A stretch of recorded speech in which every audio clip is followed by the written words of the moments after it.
Hello and a very good day everyone. So today we will learn on Power Query, Power Pivot and also creating an interactive dashboard. So over here we notice that we do have three separate worksheets. We have the products worksheet, outlets worksheet, sales worksheet. So in the products worksheet, it actually contains a detailed database about a battery products, which we have the price per unit and also the cost per unit. In the outlets, we do have the retail ID, city, state, region, retailer type, retail name, and also sales rep. And then in the sales database, we only have 4 columns, which is the date, retail ID, product ID, and quantities being sold. So what I want to do is, I want to create an interactive dashboard, which I want to share to my management through a meeting presentation. So let's get started. So what I want to do is, first thing is I press Ctrl N. When I press Ctrl N, what happens is you will notice that it will open a new Excel file.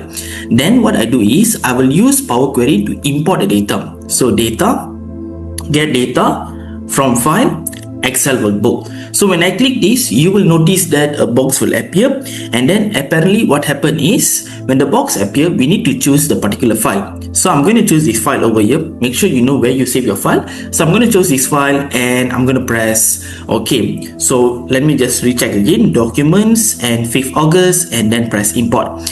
Once I press import, what's the next step is I need to choose the appropriate worksheet. So in this case, we only have 3 worksheets, which is outlet, products and sales. So select multiple items. I select the outlets, then I press the shift button, I press sales, and then what I do is I go to transform data. Reason being because I want to go to Power Query, and in the Power Query, I want to do the data cleaning. Make sure the data is clean and so on.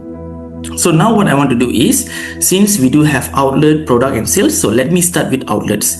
So these 2 columns is not necessary, so I remove this column by pressing delete, and then I go to remove row, remove the blank row because I want to remove the blank rows, use first row as header, and there you go. So we have already cleaned for the first table.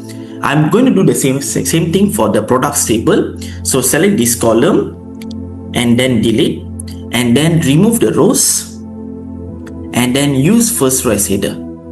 And just like that, we have cleaned the second table. Now sales table. So we have these batteries. I'm going to select this, delete, and then after that remove the blank rows and then use first row as header.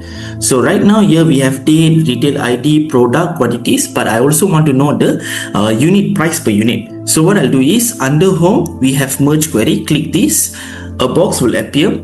So I'm going to select the products table, and I'm not able to press OK. Why?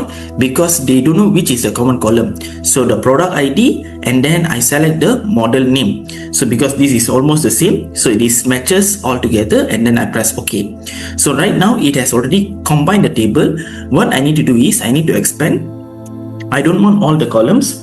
What I actually want is I only want the price per unit, and even if you tick or untick this, it's not a big thing. So I'm going to press OK. So here we have quantities, here we have price per unit. So I'm going to select these 2 columns to get the total sales, because 1 unit is about 450. So if multiply with 500, you'll get the total sales. So add column, standard, multiply, and then what I'll do is I'll rename this as total sales. There you go. So right now we do have 3 different tables, 3 different queries. So I'm going to go home and I'm going to press close and load to. Why I didn't press close and load? Because when you press close and load, it will load as a table in a new worksheet. So I'm going to press close and load to, so that an option will be given. So we have several options over here. I only want to press only create new connection. So only create connection, and I press OK. But before I press OK, I make sure I need to add this data on the table. There you go. So